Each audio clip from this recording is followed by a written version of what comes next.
Hoy vamos a meternos de lleno en la historia del corazón de un pueblo, su Plaza Mayor.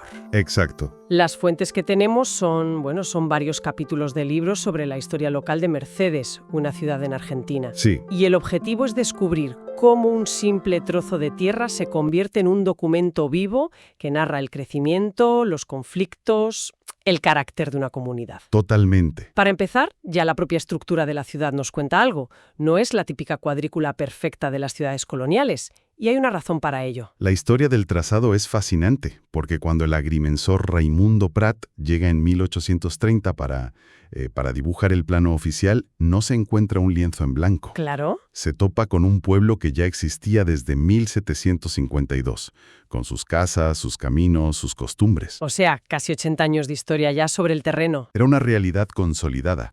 Así que su trabajo no fue tanto crear como, intentar poner orden en una geografía humana que ya estaba ahí. O sea que esas anomalías urbanísticas que mencionan las fuentes no son errores de cálculo. No. Son, por así decirlo, cicatrices de la historia que se han quedado ahí petrificadas en el asfalto. Exactamente. Hay ejemplos muy claros. Algunas calles, como la 16 y la 30, se describen como avenidas muy amplias en su parte central, pero de repente, Se estrechan. sí, se convierten en callejones de apenas 7 metros en los extremos. La avenida principal, la avenida Mitre, es otro caso. Cambia de anchura, tiene jardines en una parte, luego se angosta y más adelante se bifurca. Pero un momento, ¿y eso por qué? ¿Era falta de planificación o había algo más detrás de esas irregularidades? Había un poco de todo. Algunas eran simplemente el resultado de, decisiones tomadas en épocas distintas sin un plan general. Pero otros casos son mucho más reveladores. Ah, El más extremo, y el que mejor ilustra cómo se formó la ciudad, es el de la calle 25, ¿qué tiene de particular? que literalmente se topa con una casa. ¿Cómo? Sí. Al llegar a una esquina, la calle se corta en seco.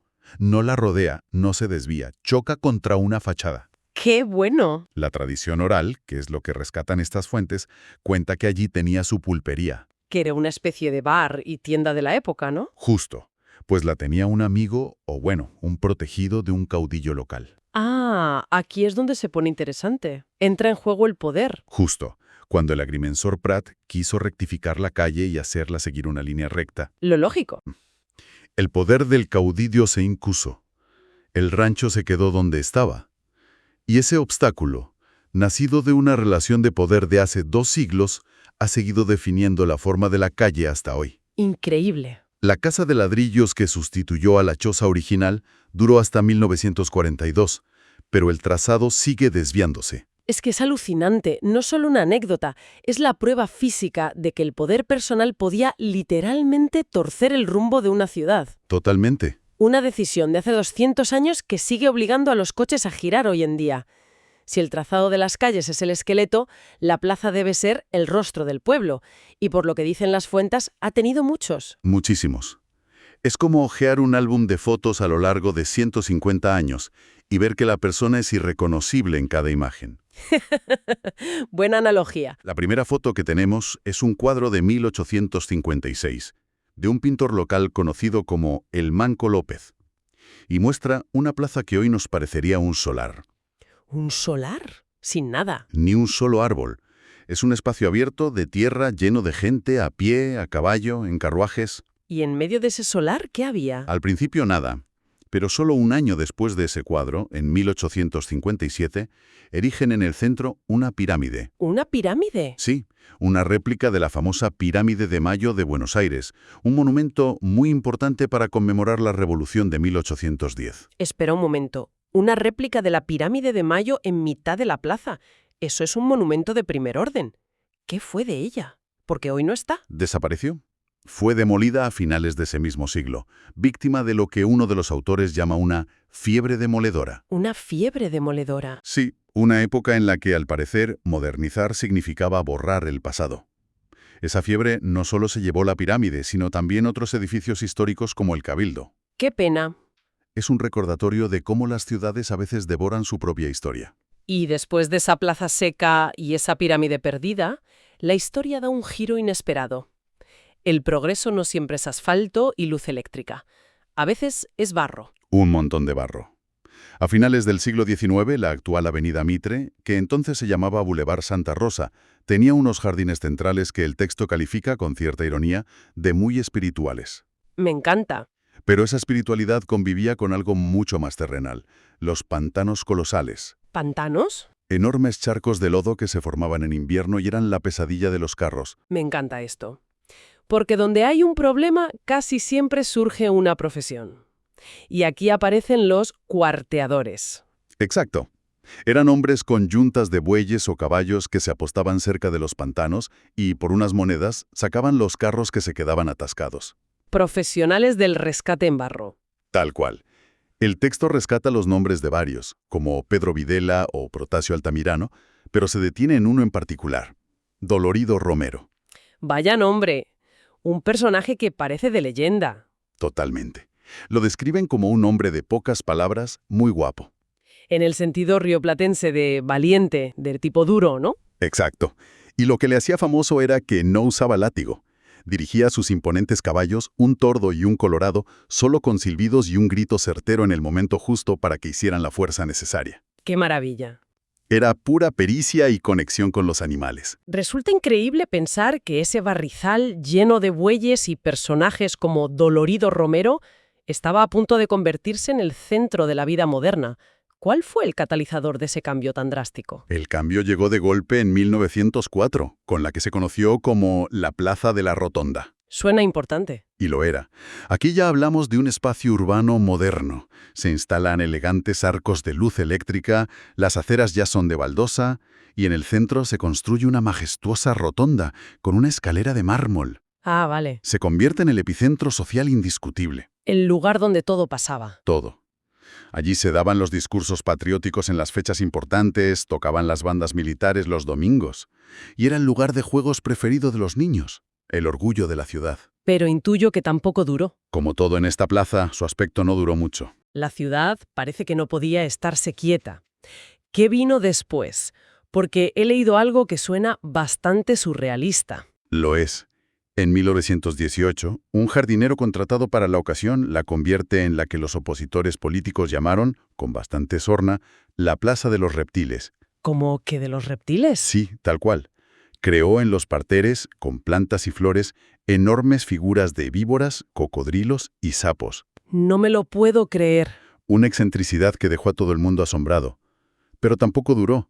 Una década después, hacia 1929, la famosa rotonda de mármol, el gran símbolo de modernidad, fue demolida. ¿También? Sí, lo que provocó una feroz polémica en los periódicos de la época. La plaza volvió a transformarse. La plaza no es solo un espacio físico, es también un punto de partida simbólico. De allí salieron soldados a luchar en momentos clave de la historia argentina. Y esto nos lleva a un personaje que parece sacado de una novela de aventuras, Juan Romero. Juan Romero es una figura de leyenda local. Partió de Mercedes en 1812 con el Cuerpo de Caballería de la Patria para unirse al Ejército del Norte. ¿Vale? De los 40 hombres que se fueron, fue el único que regresó con vida. El único superviviente de 40, ¡qué barbaridad! El único. Luchó a las órdenes de San Martín y de O'Higgins, llegando hasta Lima. Y lo hizo como vaqueano. O sea, como un guía experto que conocía el terreno a la perfección. Exacto. Los caminos, los secretos de la naturaleza. Las fuentes lo describen como un hombre imponente, de barba cerrada, silencioso y muy diestro con el cuchillo. Aunque matizan algo sobre su uso del cuchillo, ¿verdad? Sí, la crónica se cuida de aclarar que en su pueblo nunca lo usó para pelear. Decían que le bastaba un planazo, un golpe con el lado plano de la hoja de su facón. Que es un tipo de cuchillo largo muy de la región. Eso es. Pues con un planazo derribaba al más pintado. Y como muchas figuras de leyenda, su final fue trágico y misterioso. Regresó a Mercedes muchos años después de sus campañas militares, y una mañana lo encontraron muerto a puñaladas cerca del juzgado. Lo habían emboscado. Vaya. Pero a su lado yacían otros 2 hombres, uno de ellos con el facón del propio Romero, clavado hasta la empuñadura en el pecho. Murió peleando. ¿Qué final? Ni nunca se supo con certeza el motivo. Fueron envidias, una disputa política o, como sugiere el texto de forma más novelesca, un lío de faldas. Su historia es la de un héroe anónimo, que nunca tuvo un monumento. La historia de Juan Romero es la de las grandes gestas, la del individuo frente a la historia con mayúsculas. Pero las fuentes nos muestran que la historia de un pueblo también se escribe en los despachos. con tinta y con discusiones mucho más terrenales. Sí, Y aquí hay una que es casi una comedia burocrática. es un contraste increíble, pero muy revelador. Nos sitúa en 1856. Las autoridades locales quieren por fin corregir ese mal trazado del pueblo del que hablábamos al principio. El de las calles torcidas. Ese mismo. Y se desata una pequeña guerra burocrática entre dos ingenieros. Uno local, un tal Schuster, al que prefiere el ayuntamiento, y otro de fuera, de apellido Urban, enviado por el gobierno provincial. Y el conflicto escala hasta un punto casi ridículo, ¿no es así? Por una factura de comida. Exactamente. Es burocracia en estado puro. El gobierno provincial, cuyo ministro era una figura tan importante como Dalmacio Vélez Sarsfield, se entera de que el ingeniero Urban, su ayudante y dos peones están comiendo en una posada con cargo a las arcas públicas. Y eso no les gusta nada, de nada. Les parece un escándalo. Envían una carta oficial indignada, que se conservan los archivos, diciendo que a los peones solo se les debe dar una ración de soldado. ¿Y eso qué era? Básicamente, carne y leña para que cocinasen ellos mismos.